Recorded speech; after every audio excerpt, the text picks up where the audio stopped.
Okay. At the end of the day, it's nice to have.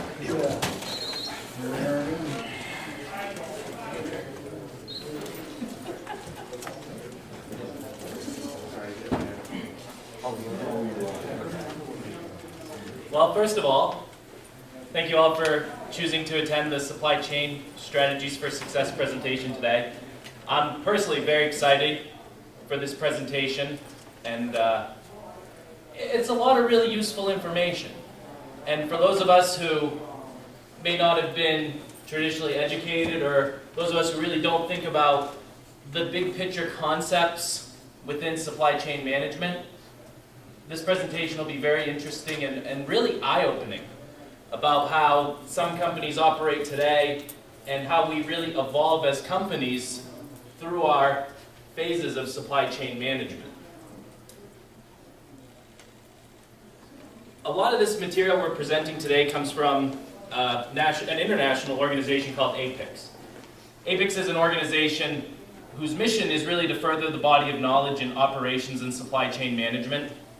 And we do this through seminars such as what we have today, professional development events, certifications, classes, networking events, many different avenues to extend our mission. The organization APICS, like I said, it's an international organization. We have chapters all over the globe. And we have a local chapter in Maine called the Down East chapter. I'm the Vice President and Director of Education. Matt, back here in the back, is also on our board of directors. And we really take pride in educating businesses in Maine and really bringing supply chain management knowledge to the state of Maine. We're affiliated with the Manufacturers Association. We're a member organization. So you might have seen some emails if you were a member about our top management night recently with Kevin Hancock and other events we've had. So, if anybody's really interested in what we talk about today, we have some membership information in the back, some of our APICS magazines that really have great knowledge on supply chain management, and I left some business cards too. So like I said, if you're interested, if you find anything you really like, I have my cards back there. Reach out to Angel or Marion at the Manufacturers Association and just ask. And we're more than happy to set up a customized training or involve anybody in our certification classes. So before we get going, the primary focus of this presentation is strategies for supply chain success. And we talk about agility, adaptability, and alignment. But before we get there, we need a little bit of background information. So we'll start by talking about just what supply chain management is, why it's important. Then we'll talk about the evolution of supply chain management. Where we are today as international global supply chains is much different from where we were 30, 40 years ago. We'll cover a couple other concepts known as functional and innovative products, talk about some production and design strategies, and then get into the articles.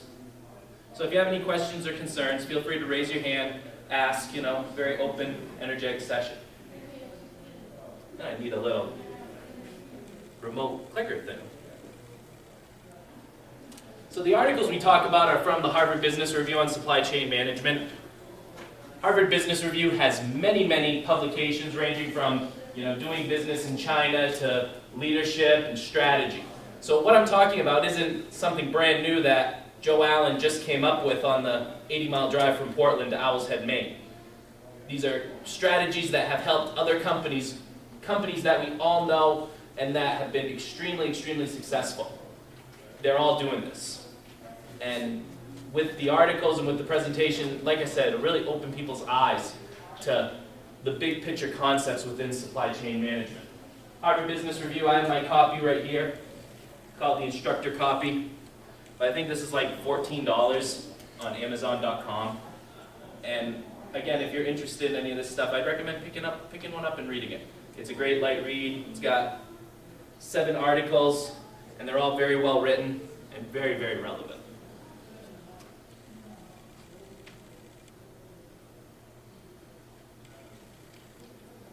So what is a supply chain? A supply chain is the global network used to deliver products and services from raw materials to end customers through an engineered flow of information, physical distribution, and cash. So it's really all the inputs that go into our value chain that lead to the outputs we provide customers. The information technology, the raw materials, the manufacturing processes, the systems, the forecasting. All these things generally fall under supply chain. Supply chain management is the design, planning, execution, control, and monitoring of supply chain activities with the objective of creating net value, building a competitive infrastructure, leveraging worldwide logistics, synchronizing supply and demand, and measuring performance globally. So the part in this second definition I like the most is really about synchronizing supply and demand. And that's very important to every company. If we don't manufacture enough products, or if we don't have enough ability to provide services, customers go away. And customers are going to go to your competitors. If we make too much, it's just as bad. We have too many products out there. We lose our ability to demand top prices. We have brand erosion. If you manufacture, the BIW presentation was just in here. And if you manufacture too many ships, maybe this isn't the best example. But if you manufacture too many ships in there, and you start selling those ships at a reduced price, the people that paid top dollar are going to be upset. And it works the same with anything we do. If we manufacture toys, you see sale racks, liquidation racks, all these are functions of too much inventory. And you think about when we talk, you think about the lean concepts too. Extra inventory is waste. Extra movement is waste. Extra weighting is waste. And you think about just this one little start of not synchronizing your supply with your demand. Movement. You have to move the products to a warehouse. You have to store them. That's weighting. Inventory. That's a waste. So all these wastes trickle from the lack of synchronizing supply and demand. There's a process called sales and operations planning that companies use. And what this is the marketing folks get together, the manufacturing operations folks get together, and they just talk about what the demand is for products. Marketing's held accountable for the forecasting, because they're closest to the customer, and operations is held accountable to meeting the demand that they are given. And this sales and operations plan, we don't even touch on it today, but it's a whole nother realm of it's in the evolution of supply chain management. And you think about how traditional forecasting may have been without involving marketing, without talking to the customer. So this synchronization of supply and demand is really one of the keys I like to drive at this slide, and why that's so important.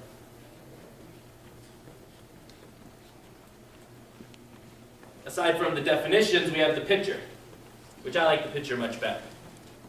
We have 3 entities and 4 flows in any supply chain. That's the basic supply chain. You have a manufacturer, channel master in the center. You have suppliers 1 level upstream and customers 1 level downstream. Then we have 4 flows. We have the primary product flow, the primary cash flow, the reverse product flow, our reverse supply chain. So if you think about like customer returns, warranty repairs, even the little boxes you get to return printer cartridges, that's your reverse supply chain. But the big flow, or the flow that's usually most lacking in most companies, is the information. Information is extremely important in the synchronizing of supply and demand. Information from your customers. What are you forecasting for selling this weekend? Look at Walmart. Walmart is the channel master. They're in the center of the supply chain. They have customers on one end, they have suppliers on the other. They are in touch with their customers, with their forecasting. They know exactly what's going on, what their demand patterns look like, and they forecast that back to their suppliers in real time. So when you grab a bottle of Tide detergent off of the shelves in Walmart, Procter & Gamble knows that that has been pulled, and they can look at the demand profile and start to work on what they do upstream. So sharing information within this supply chain is vital. And you'll see as we talk about the evolution and go through the distinct phases of supply chain evolution, how this information flow has become so important. And then when we talk about the agility, adaptability, and alignment articles, the flow of information comes again as a central theme. So just remember this, 3 entities, 4 flows, information's the most difficult and the most important. We have another slide we talk about this with inventory. I put little boxes of inventory in between the supplier and the customer. And the information bar is really, really small. The inventory is really, really big. Then we switch it up. We make the information bar bigger and the inventory smaller. So it's an indirect correlation. The better information you have with your suppliers, the less inventory you're going to need in between each link of the supply chain. That's the critical function of inventory. Inventory is there to account for short-term fluctuations in demand. And if we have better information, less inventory, less money. So that's good.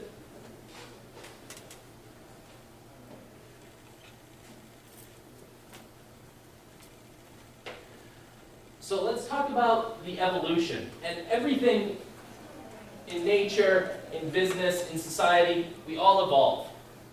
So the first stage of supply chain management is called multiple dysfunction. And it's really a very functional silo, reactionary company. The warehouse has no idea of what's going in, what's going out on any given day. Procurement is not in touch with manufacturing, so they don't have the ability to plan ahead for what they need to buy, what they need to purchase. Marketing has no strategic plan to interact with the customer. They're just going, running, doing everything as fast as they can. And you can see where this causes problems. You know, the warehouse doesn't know that 25 truckloads of paper are coming in on Tuesday. They can't staff for it. They can't receive it. All of a sudden the trucks are sitting in the yard.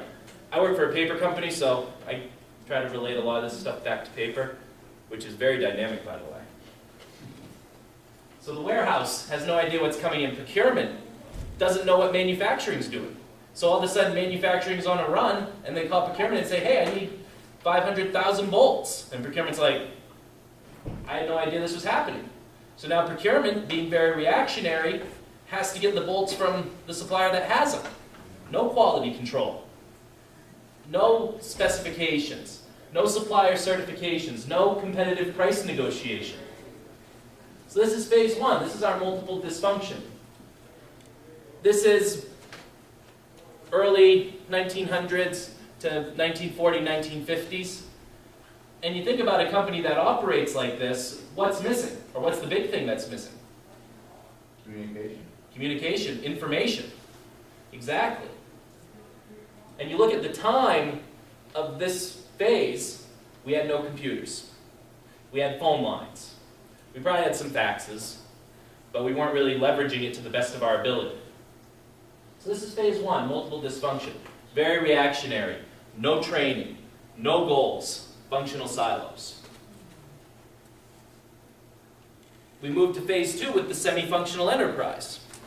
We're still in our functional silos in phase 2, but each of these functional silos now has a goal. Procurement is working to lower per unit costs. Manufacturing, same thing. Customer service has a goal. So we're all working on these goals, but still independent of any other department within the organization. My uncle worked for Motorola for many, many years. And he talked about working in the pager division. And what he was telling me about his work in the pager division led me to think about the semi-functional enterprise.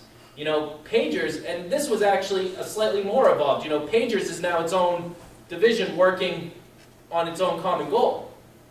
As opposed to the other pre-evolution, still in phase 2, but not quite evolved to pagers, where your marketing, your procurement, all these individual departments are working on their own.